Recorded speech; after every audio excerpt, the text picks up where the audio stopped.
My dad's entitled friend told me I should give my baby up for adoption because I'm a terrible mother. I snapped and humiliated him publicly, and now my dad is demanding I apologize, plus all 3 updates. I was 18 and in college when I first met my dad's friend Harold, and he immediately acted very condescending towards me. The first thing he said once he heard I was studying medicine was, "Oh, so you want to save the world. How sweet, little dumb 18-year-old thinks the world can be saved." My dad laughed in response, and when I gave him a death stare for it, he doubled down and said that what Harold said was funny. From that day on, every time I met Harold, he'd make comments about me. He'd tell me my outfit looked awful, he called the books I like to read childish and stupid, and when he heard about my past in volleyball, he said that I probably only liked it because I could wear the spandex around the boys. My dad never stepped in to defend me either. The final straw came the day Harold interrupted a barbecue to say, "That's not how you cook. Let a real man show you." He physically pushed me out of the way and took over. After that, I started making an effort to avoid him, and I was successful for 6 entire years. Well, yesterday was my father's girlfriend's birthday, and I went there with my fiancé and our 6-month-old son. Harold was there, and even though I hadn't seen him in years, he still talked to me as if I was a dumb child. My child spent most of the afternoon sleeping, and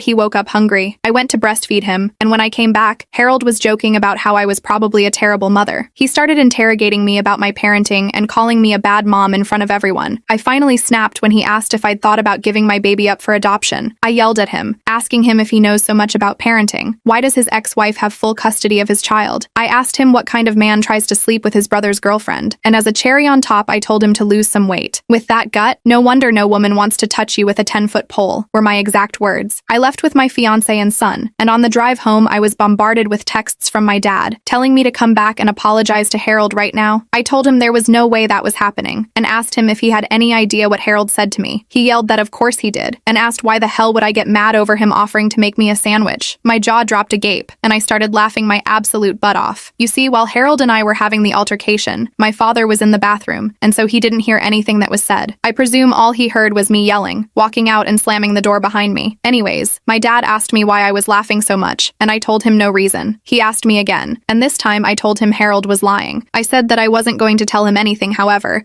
and he had to call Harold to find out for himself. I then went off on him for all the times he'd just blindly took Harold's side whenever he had upset me, and that it wouldn't surprise me in the slightest if he didn't even call Harold, just blindly took his word and disregarded everything I'm saying right now. My dad then hung up, and I went to bed that night not hearing another thing from anyone. My fiancé did tell me he was extremely proud of me, however, because apparently my comments were not only badass, but also funny AF. I'm happy he thinks that. Update 1. I'll start by addressing the very frequent assumption that Harold has feelings for me. I really don't think that's the case. His comments always came out as annoying and condescending, but never explicit in a suggestive manner towards me. But I will say that your comments scared the crap out of me, and the fact that the general consensus was F Harold was weirdly heartwarming. I also want to add that, while I did regret what I said a little bit, I never doubted I'd done the right thing. I think most of my regret came from the fact that my 8 years of keeping the peace were over. It took some time for the relief to sink in. Truth be told, I've been wanting to do this since the barbecue incident, which was when I went from, I don't like that guy, to I can't stand that guy. Anyway, my father actually called Harold the day after I made my previous post. I was kinda pleasantly surprised by this from him. When confronted about what actually happened, Harold apparently went quiet. He took a minute or so to respond, before going, "Oh, I know." Harold went on to explain everything that actually occurred to my dad,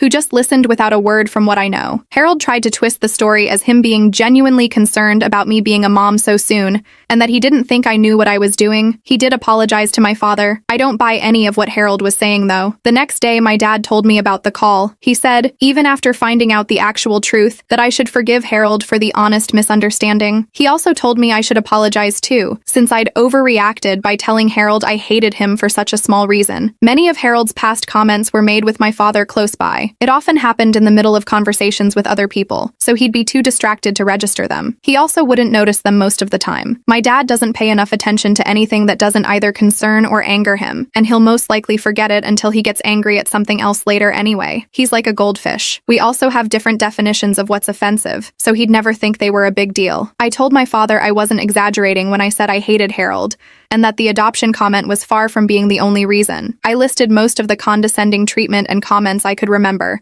including the ones from the party. He didn't remember any of them. I made it very clear that I'd hated Harold for years prior to the party, and that I had nothing to apologize for. I then stated that I'm no longer coming to any events Harold is invited to. My father doesn't need to stop being friends with him, or even stop inviting him to stuff, but he can no longer expect me to show up as well. I will ask him beforehand, and if he lies, I'll leave. My father called me dramatic, but I pointed out that I've been avoiding Harold for 6 years now, and no one even noticed. So it clearly wasn't a problem. It obviously didn't ruin my father's life. I'm not obliged to like his friends any more than he is to like mine. There was some back and forth, but he agreed to my terms. We spoke yesterday about something else, and he mentioned Harold was upset. I ignored that. I'm not going no contact with my father. Yes, I'm very well aware he's an eye-hole, and I came really close to cutting times with him in the last few years.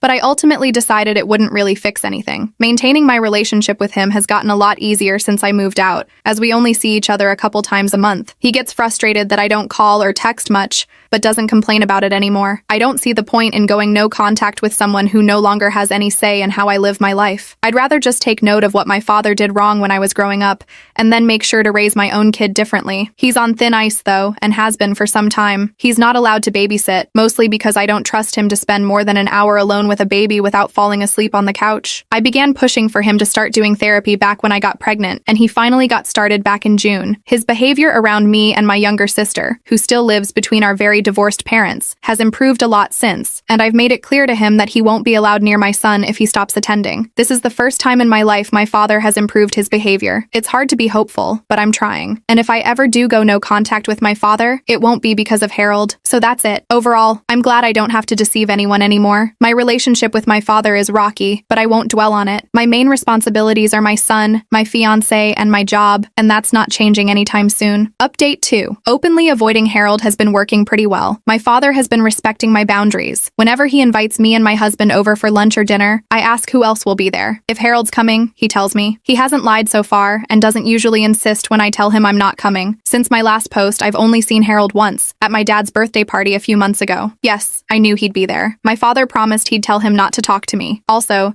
some of my father's friends' kids, most of whom I used to babysit, would be there. I hadn't seen them in a while, and I love them more than I hate Harold. I ended up spending most of the party with my son and the kids. Harold didn't talk to me at all, so I guess my father was true to his word. My husband and I did catch him staring at us a couple times, but I decided to ignore it. I caught my husband staring back once, and the walking marshmallow I married actually managed to look threatening. I love this man. You know who did talk to me? Harold's girlfriend. Yes, he has one now. She interacted with me twice. First, she came over to co-o over my son before making a comment about how he needed a haircut. Ha ha ha, I already hate you. Later, she approached me and said, "You're shy, aren't you?" I said no. She laughed and said, "Yeah, you're shy." She said all that in the same tone one would use to talk to a 6-year-old. I managed to keep my expression schooled. Otherwise, I would have told her I'm not shy. I just chose to spend the whole party with the kids because they were better company than her and her annoying boyfriend. So yeah, based on both my interactions with her, Harold's girlfriend is insufferable. In other words, they're perfect for each other. I don't have much else to add. My father broke up with the woman he was dating last year and has a new girlfriend. She is not annoying or psychotic, and I actually really like her. They won't last a year. My relationship with my father is still not perfect, by the way,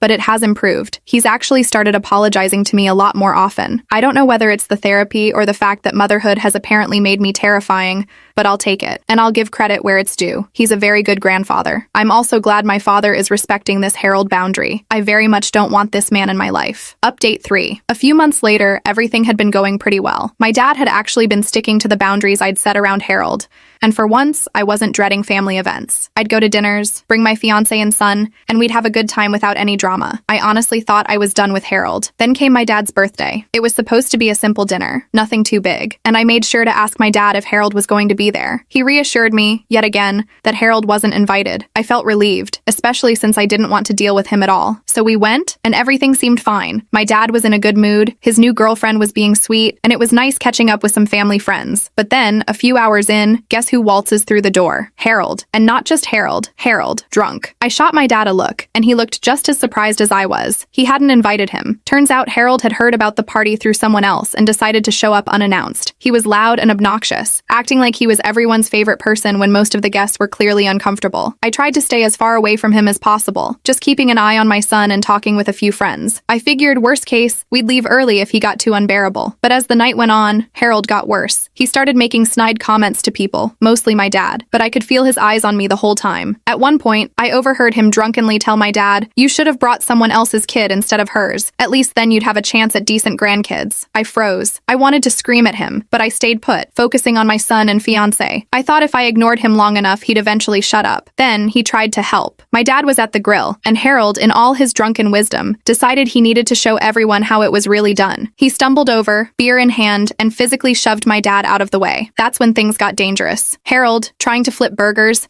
knocked the entire tray of food onto the ground. Everyone was staring, including me. I was just waiting for my dad to do something, but instead, he tried to laugh it off like Harold was just being Harold. That was the final straw. I couldn't stand it anymore. I stormed over and yelled at Harold, telling him he needed to leave. He turned to face me, smirking like this was all some big joke. "Oh, little miss knows best, huh? You think you're all grown up now with your perfect little family?" I'd had enough. I snapped. "Harold, I'm done with you. You've been nothing but an arrogant, disgusting jerk for years. And if you think I'm going to let you treat me or my family like this anymore, you're delusional. Get the hell out of here." Harold just stared at me, not even trying to defend himself this time. My dad finally stepped in, and for once, he was on my side. He turned to Harold and said, "You need to leave. Now." Harold looked genuinely shocked. He tried to laugh it off, asking my dad if he was serious, but my dad didn't budge. I said, "Leave, Harold. You've crossed too many lines and you're not welcome here anymore." Harold left, stumbling out the door with his tail between his legs. After that, my dad apologized to me, and I could tell he was actually serious. He admitted that he had been wrong to let Harold get away with so much for so long. For the first time, he chose me over Harold. It wasn't just words this time either. My dad hasn't spoken to Harold since.